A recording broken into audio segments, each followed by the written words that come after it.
Hi Sandeep, how are you? So, in the last session, you introduced and gave us the instructions for practicing progressive muscle relaxation. Could you talk more about that? Hi Leo, thank you for asking me this question. Yes, the progressive muscle relaxation technique was developed by Edmund Jacobson around the 1950s. This technique is similar to some of the ancient relaxation techniques in the field of yoga. The objective of this technique is to facilitate relaxation and reduce tension. And what kind of tension are you referring to? So, we typically encounter five major types of tension in our daily lives. The first one is work related tension due to high workload, competition, or global disruptions. Second is the relationship tension due to managing a family, a partner, or children.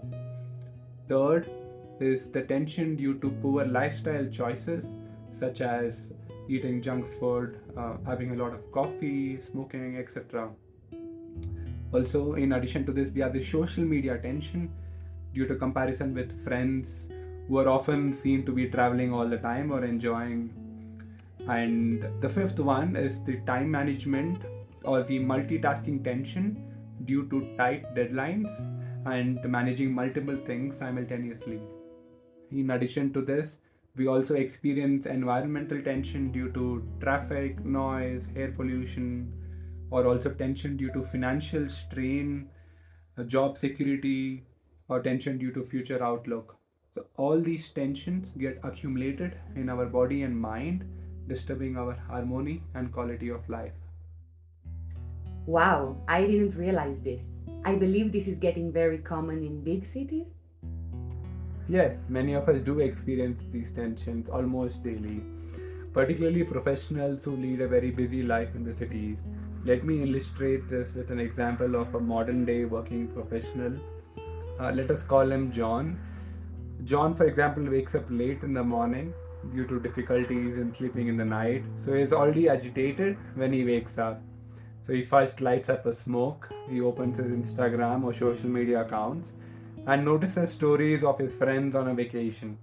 So this generates a feeling of inadequacy and generates social comparison tension. He then gets a notification on his phone that a meeting has been set up in 90 minutes with his boss. So he immediately panics. So he jumps to the bathroom and he quickly brushes and takes a shower. So his work related tension has started even before his work has begun. Next, feeling rushed and overwhelmed by lack of time, he quickly grabs something to eat and tries to unsuccessfully book a taxi or a metro. So this pressure creates a time management tension. Next, he faces the fast paced nature of urban environments, your traffic congestion, your noise pollution, and overcrowding, causing environmental tension. So he manages to reach his office just on time before the meeting starts and he grabs a quick smoke again. So by this time, he is already tensed and he grabs a coffee to counter the physical and mental fatigue. So in his meeting, his boss gives him additional work and he has to submit it by the end of the day. So he realizes it's going to be a long day and he gets started immediately. He does not have proper time for a lunch, so he grabs one more cup of coffee with some cookies and then lights up one more cigarette, so leading to tension due to poor lifestyle choices. While having a drink, he reads some online news about the ongoing Russia Ukraine war or the artificial intelligence disrupting workforce or the layoffs across many different companies. This leads to more tension due to job security, self confidence, your personal safety, and also your future outlook. So he resumes his work, he juggles between multiple responsibilities simultaneously. He is also multitasking by monitoring and dealing with, let's say, day trading, causing him multitasking tension.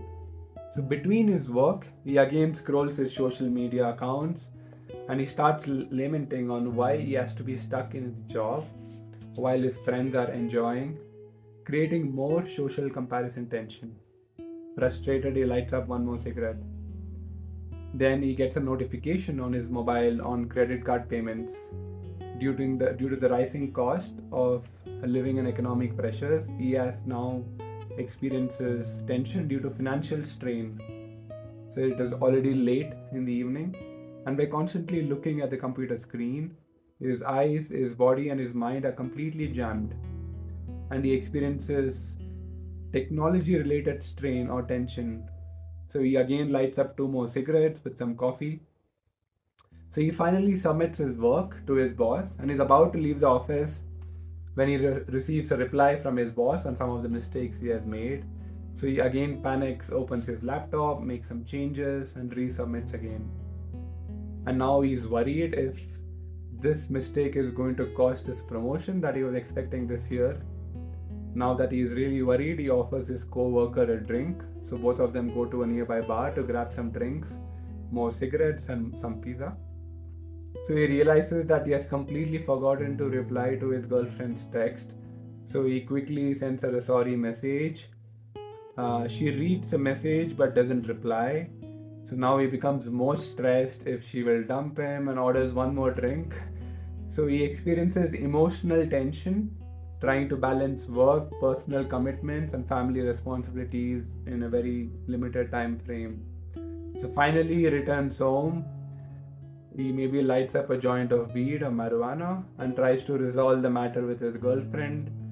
Unable to sleep, he then binge watches Netflix for an hour. Tired, he then lies on his bed for 1 to 2 hours thinking of his work issues, his health, relationship, financial. And with all this accumulated tension, he dozes off to sleep at 2 or 3 in the morning. Yes, this sounds crazy. Are people experiencing such tension daily? Yes, I'm not exaggerating it. I have many friends who are experiencing this frequently, like at least 3 to 4 different days a week.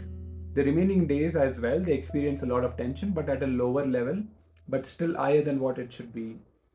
I have personally experienced what I described earlier during certain periods of my work phase. This has become very common in the modern day city lifestyle. Even students, both your school and university students, are experiencing many aspects of the tension we talked about. Do our tensions go away when we sleep? No, the tensions that we experience, whether work related, relationship related, or lifestyle related, keeps compounding each day unless someone is consciously following certain relaxation techniques or living a balanced lifestyle. For example, the tensions that we experience is like the water in the bottle. The water represents the tension, and the bottle represents the body and the mind. So, day by day, the water level increases, and now the bottle is full. That is, the body and mind is full of accumulated tension. Even if a little water is added, it starts spilling. So, even when we experience a small trigger, like let's say a small or little criticism from your boss, the tension overspills and we start becoming crazy. So, what makes us go batshit crazy? Have you experienced certain times, even a small trigger like a small comment from your boss or a talk with your parents, makes you suddenly go crazy, like we become mad, angry, or pissed? It is not the small trigger which led to this, but the accumulated tension in our body and mind due to all our past stress, anxieties, and fears, which overspills, leading to this blowout of emotions. So, this accumulation has to be released or let go, without which we will always be like an active volcano, ready to burst out even due to a small trigger. What are the other impacts of this accumulated tension? The consequences of accumulated tensions are many. So, to categorize, it has an impact on your body, your mind, and your behavior. At a body level, it manifests as different symptoms. For example, if we arrange it from the top to the bottom, we can say that this accumulated tension leads to headache, your high strain, it alters your breath cycle, it causes neck pain, your shoulder pain, it causes chest related pains, including heart attacks or increased heart rate. It also uh, causes back pains that many of us face today. also digestive problems such as constipation and so on. So, at an overall level, it weakens our immune system, thereby causing more muscle stiffness and pain, along with fatigue and insomnia. And this is also the reason that we saw many youngsters in the age of between 20 to 35 also succumb during COVID. At the mind level, the accumulated tension impairs our performance in various aspects of life. For example, when our tension is high, it impacts our cognitive abilities, our memory recall, decision making skills, creativity, or problem solving skills. It makes us more irritable, restless, and it also makes us more difficult to concentrate on anything. And this also causes many mental health conditions such as your anxiety disorder or depression. At an behavior level, it affects our relationship with others. We struggle with patience, communication, or emotional balance, leading to conflicts or strained relationships with our family, friends, and colleagues. I remember last year in a certain week, I was feeling very mentally low, and in that period, I also caught COVID as my immune system had weakened. Similarly, I have personally suffered from lower back pain, neck pain, eye strain, becoming more irritable, physical fatigue. All this because of the similar lifestyle, which was leading to an accumulated tension. Yes, I am sure all of us can relate to the symptoms that you have talked about. But many of us don't recognize why these problems are occurring. Yes, sometimes it is easy to see that certain symptoms like headache or restlessness is due to our tension, but at other times it is difficult to find out. For example, I see some young people also get gallbladder or kidney stones. So you can attribute this just to higher level of cholesterol or some chemical imbalance, but it is very critical to analyze the impact of tension here. While tension or stress does not directly cause gallbladder stones, it contributes to certain lifestyle factors that may accelerate the risk of gallstone formation. For example, like what we saw in the illustration, the tension may affect our eating habits, leading to unhealthy dietary choices that can promote obesity or rapid weight loss. It can also impact our physical and mental well being, so thereby potentially influencing your gallbladder function indirectly. And that is why, in the last few years, many of the doctors are recommending patients to relax themselves and take less tension in their lives, but they're unable to guide the patient on how to do that. So, how can we lower our tension? So there are two aspects to it. One is we follow certain practices to release our accumulated tension and also the tension that we will be accumulating going forward. So we need a technique or a practice that becomes a habit, like brushing your teeth, to periodically clean and remove our tension.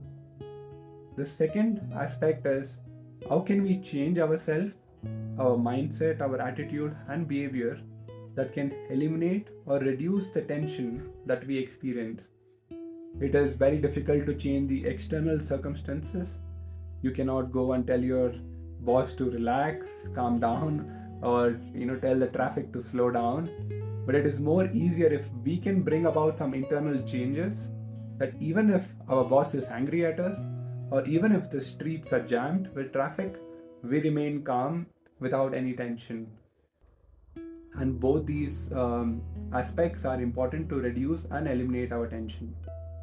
One of the practice that we already discussed is the PMR, or the Progressive Muscle Relaxation technique, that can be practiced daily to improve both our awareness and relaxation. In our upcoming sessions, we will also learn other new techniques that can deepen our awareness and relaxation.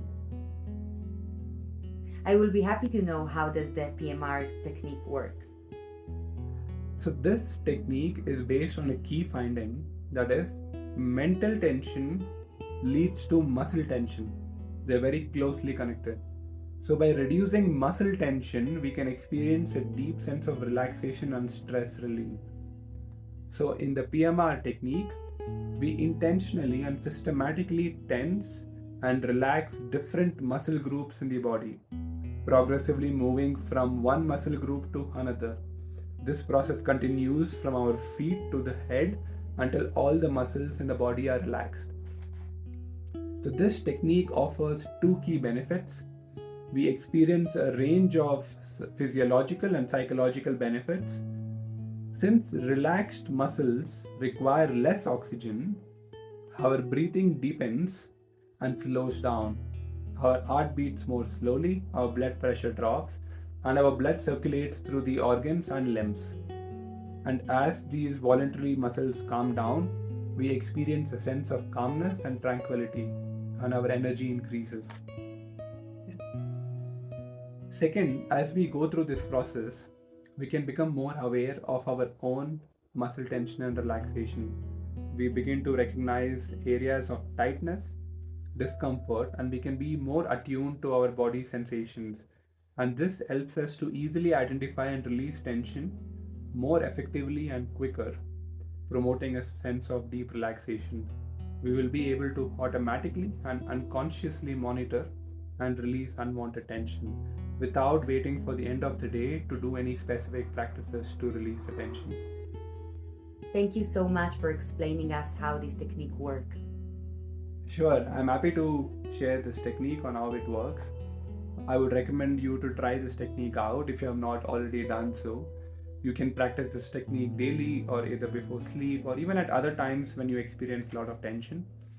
If you require more audio recordings of this technique, do let me know. And what about the second aspect? For example, how can we change our mindset and attitude to prevent us from experiencing tension? It is important to relax and reduce our accumulated tension first. Only then we will have the space or clarity to listen, analyze, and update our beliefs and mindset. So, for now, we focus on first eliminating or reducing the tension in our lives. And in the upcoming sessions, we will discuss also about how do we go about changing our beliefs and mindset. Thank you so much, Saga. It was definitely inspiring.